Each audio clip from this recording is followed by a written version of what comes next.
За 2,5 года проект благотворительного фонда «Асарки. Культурное многообразие. Потенциал для развития» охватил около сотни героев.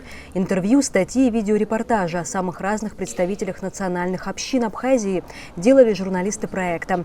По словам его автора Розиты Герман, проект призван показать, как разнообразна жизнь в нашей республике и какие талантливые люди каждый день делают самую разную, важную и интересную работу.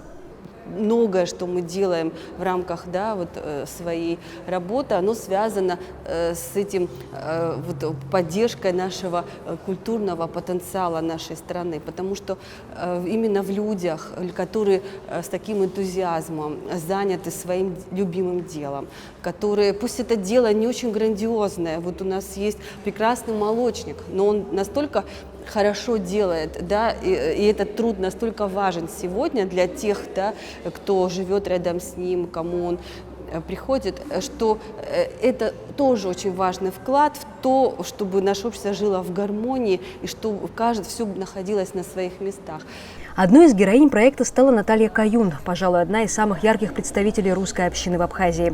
По ее словам, проект важен как для самих героев, так и для аудитории. Я достаточно, мне кажется, что скромный человек, но когда я пришла и когда увидела свою фотографию, да еще и с комментариями, то, честно говоря, это было немножечко, я постеснялась, но в то же самое время это было очень приятно.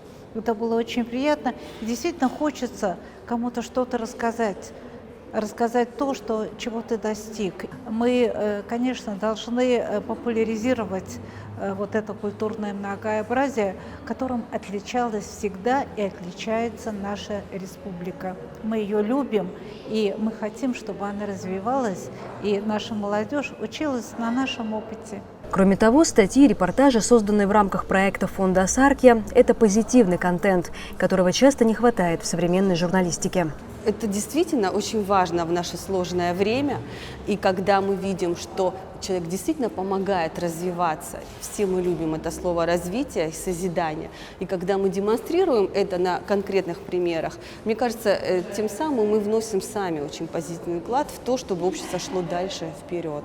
Проект «Культурное многообразие. Потенциал для развития» продолжается. Это значит, что Асарки продолжит рассказывать о ярких представителях национальных общин Абхазии, показывая многообразие возможностей и опыта.